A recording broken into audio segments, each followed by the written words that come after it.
क्या आपने कभी सोचा है ये धरती आखिर कहाँ खत्म होती है?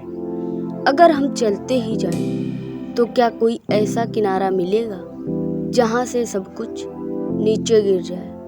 पुराने जमाने में लोग मानते थे कि धरती सपाट है और इसके किनारे पर एक गहरी खाई है। अगर कोई वहां पहुंच जाए तो हमेशा के लिए गिर जाएगा।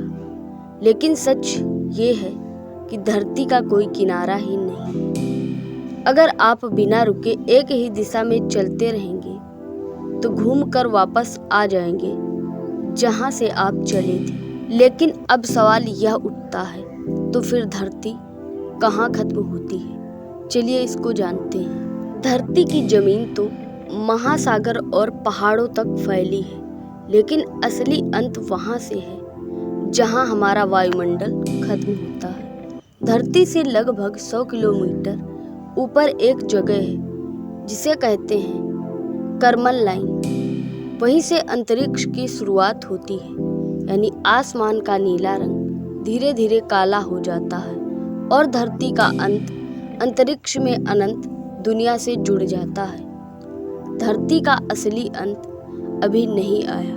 वैज्ञानिक कहते हैं कि 5 अरब साल बाद जब सूरज का विशाल लाल दाना बनेगा तो उसकी तपिश और विकिरण में यह धरती जलकर खत्म हो जाएगी। तो समझ लीजिए, धरती का कोई स्थान नहीं है जो उसका अंत हो, बल्कि एक यात्रा है।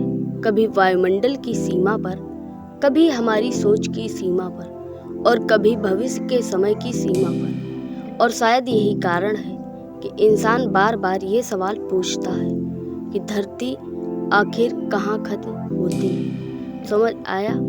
वीडियो को लाइक कर देना। धन्यवाद। जय हिंद।